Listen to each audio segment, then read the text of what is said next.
ఇప్పుడును మన ప్రభువును ఆయన మనకు నిరంతరము తోడై ఉండి నడిపించునుగాక. ఆయన కృప, ఆయన కాపుదల, భద్రత అనుగ్రహించునుగాక. ప్రతి కీడు, అపాయాన్ని, ప్రమాదాన్ని దేవుడు తప్పించునుగాక. ఆయన కుమారుడైన యేసుక్రీస్తు ప్రభును మన కొరకు, మన పాపాల కొరకు, మన దరిద్రత కొరకు దేవుడి లోకంలో పంపించి కల్వరి సిలువలో నీ కొరకు, నా కొరకు బలి పశువుగా, యజ్ఞ పశువుగా ఆయన తన ప్రాణములు అర్పించి చనిపోయి సమాధి చేయబడి తిరిగి మూడో దినం లేచిన మహాదేవుడైన యేసుక్రీస్తు నామములో శుభము కలుగునుగాక. ఆయనకు మహిమ నిరంతరము కలుగునుగాక. Amen, amen. యెషయా గ్రంథము 45వ అధ్యాయము 3వ వచనాన్ని చదువుకుందాం. పేరు పెట్టి నిన్ను పిలిచిన ఇశ్రాయేలు దేవుడైన యెహోవాను నేనే అని నీవు తెలుసుకున్నట్లు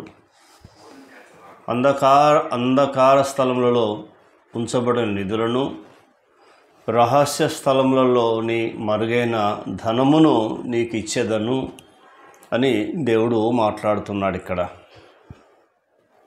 ఎంత అద్భుతమైన మాటలో ఇక్కడ కోరెషుకు ఈ మాటలు తెలియపరుస్తున్నాడు. దేవుని యొక్క గొప్పతనము, దేవుని యొక్క శక్తి ఏమైనాదో తనకు తెలియపరుస్తున్నాడు. సృష్టికర్త అయిన దేవుడు ఏమంటున్నట్టే, పేరు పెట్టి నిన్ను పిలిచిన ఇశ్రాయేలు దేవుడైన యెహోవా నేనే అని నువ్వు తెలుసుకున్నట్లు. దేవుడు ఎందుకు ప్రతి మనిషిని పేరు పెట్టి పిలుస్తాడంటే, మానవులందరినీ ఆయన కలగజేశాడు కాబట్టి ప్రతి మనిషి ఆయనకు తెలుసు. ఎందుకంటే 100వ కీర్తన 3వ వచనం, కీర్తన గ్రంథము 100వ అధ్యాయము 3వ వచనం ఈ రీతిగా రాయబడింది. యెహోవాయే దేవుడని తెలుసుకొనుడి, ఆయనే మనను పుట్టించెను, మనము ఆయన వారము, మనము ఆయన ప్రజలము, మనము ఆయన మేపు గొర్రెలము. దావీదు అంటున్నాడు, యెహోవాయే దేవుడని తెలుసుకొనుడి అని సమస్త దేశములకు తెలియపరుస్తున్నాడు. అందుకే కోరెషుతో దేవుడు మాట్లాడుతున్నాడు, పేరు పెట్టి నేను పిలిచిన ఇశ్రాయేలు దేవుడినైన యెహోవాను నేనేను నీవు తెలుసుకున్నట్లు అని చెప్పి 2 విషయాలు అతనికి వాగ్దానం చేస్తున్నాడు. మొట్టమొదటిది, అంధకార స్థలములలో ఉంచబడిన నిధులు అంటున్నాడు. అంధకార స్థలములు అంటే చీకటిలో, ఎక్కడో అంధకారంలో ఉంచబడిన నిధులు అంటున్నాడు. నిధులు అని చెప్తున్నాడు. అంటే దేవుడు అంధకార స్థలాల్లో మరుగైన నిధులను అక్కడ పెట్టాడు. దాన్ని ఏం చేస్తానంటే, ఉంచబడిన నిధులను, అంధకార స్థలంలో ఉంచబడిన నిధులను నీకు ఇస్తానంటున్నాడు అని దేవుడు అతనికి వాగ్దానం చేస్తున్నాడు. మొట్టమొదటిది. రెండవది, రహస్య స్థలములో మరుగైన ధనము. అంటే రహస్య స్థలం అంటే మనకు తెలియదు, ఆ రహస్య స్థలం తెలియదు కాబట్టి మరుగైన ధనము నీకు ఇచ్చేదను. అంటే నిధులను, మరుగైన ధనమును నీకు ఇచ్చేదను అని చెప్తున్నాడు. కాబట్టి ఆయన మాట మనం విని ఆ మాట ప్రకారంగా ప్రార్థించినప్పుడు దేవుడు ఖచ్చితంగా ఆ విషయంలో నెరవేరుస్తూ ఉంటాడు. ఇబ్బందులు ఉండవచ్చు, ఇరుకులు ఉండవచ్చు, సమస్యలు, బాధలు, కష్టాలు నీకు ఉండవచ్చు. కానీ ఆయన సన్నిధిలో ఈ మాట ఎత్తిపట్టి ప్రార్థన చేస్తున్నప్పుడు దేవుడు ఖచ్చితంగా ఆశీర్వదిస్తాడు. ఎంత కష్టపడినా ప్రతిఫలం లేదని కృంగిపోతున్నావా? ఈ మాటలు దేవుడు నీ కొరకే, నా కొరకే మాట్లాడుతూ ఉన్నాడు. 2 విషయాలు, ఉంచబడిన నిధులను, మరుగైన ధనమును నీకు ఇచ్చేదను అంటున్నాడు. కాబట్టి కష్టాన్ని చూడకుండా దేవుని వైపు చూస్తూ, దేవుని మీద ఆధారపడుతూ ముందుకు నడిచినప్పుడు ఖచ్చితంగా దేవుడు ఏం చేస్తారంటే మనని ఆశీర్వించే దేవుడని పరిశుద్ధమైన గ్రంథము మనకు తెలియపరుస్తూ ఉంది.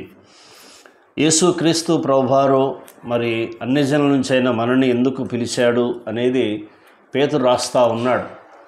పేతురు పత్రికలో కొన్ని విషయాలు తెలియపరుస్తూ ఉన్నాడు. ఏమని చెప్తున్నాడంటే, పేతురు రాసిన మొదటి పత్రిక 3వ అధ్యాయము 9వ వచనము ఈ రీతిగా రాస్తూ ఉన్నాడు. పేతురు చెదిరిపోయిన 12 గోత్రాలు ఉన్న ఇశ్రాయేలు ప్రజలకు అన్ని జనులు కలిపి ఈ మాట రాస్తున్నాడు. ఏం రాస్తున్నాడంటే, ఆశీర్వాదమునకు వారసులవుటకు మీరు పిలువబడితిరి.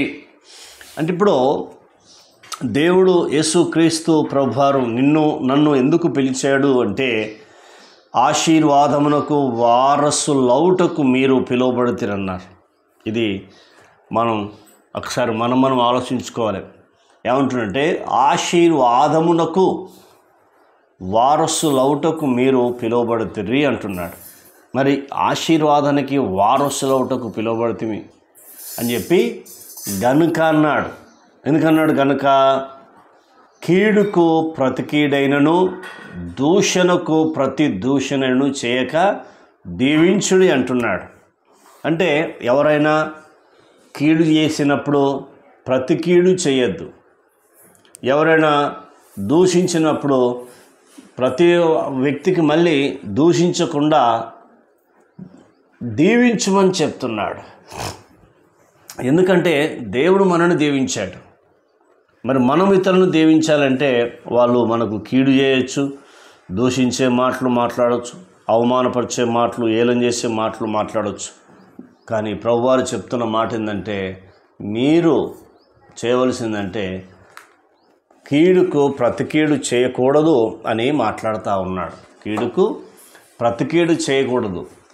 ఎవరైతే కీడుకు ప్రతి కీడు చేస్తారో దేవుడిచ్చే ఆశీర్వాదాన్ని కోల్పోతారు. కాబట్టి అలా చేయకుండా ఉండాలి అంటే మనం ఏం చేయలే? ప్రభువైన యేసుక్రీస్తు నామంలో అవతల వ్యక్తిని క్షమించమంటున్నాడు.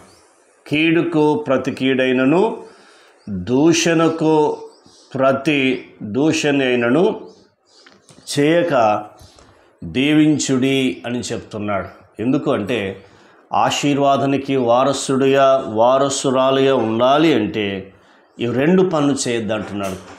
కీడు చేసేవారికి కీడు చేయొద్దు, దూషించేవారికి మళ్ళీ మనం దూషించకుండా ఉంటే కంపల్సరీ దేవుడు ఆ ఆశీర్వాదాన్ని ఇస్తానని మనకు వాగ్దానం చేస్తున్నాడు. అద్భుతమైన దేవుడు, ఆశ్చర్య కార్యాలు, సూచక క్రియలు, మహత్కార్యాలు చేసే దేవుని కలిగిన మనం ఒకసారి మనం ఆలోచించుకుందాం. కోరేషుతో మాట్లాడుతున్నాడు. అంధకార స్థలంలో ఉంచబడిన నిధులను రహస్య స్థలంలో మరుగైన ధనము నీకు ఇస్తానని వాగ్దానం చేస్తున్నాడు. ఆ వాగ్దానం పొందుకుందాం. ప్రార్థన. కన్న తండ్రి, నీకు స్తోత్రాలు. విన్న మాటలు దుష్టతొప్పకుండా సహాయం చేయండి. ఈ మాటల ద్వారా మీరు మమ్మలను ఆదరించి ధైర్యపరిచినందుకు మీ కృతజ్ఞతలు, స్తోత్రములు చెల్లిస్తూ యేసు నామములో పొందినాం తండ్రి. ఆమెన్. దేవుడు మనందరిని దీవించి ఆశీర్వించునుగాక. Amen, amen, amen.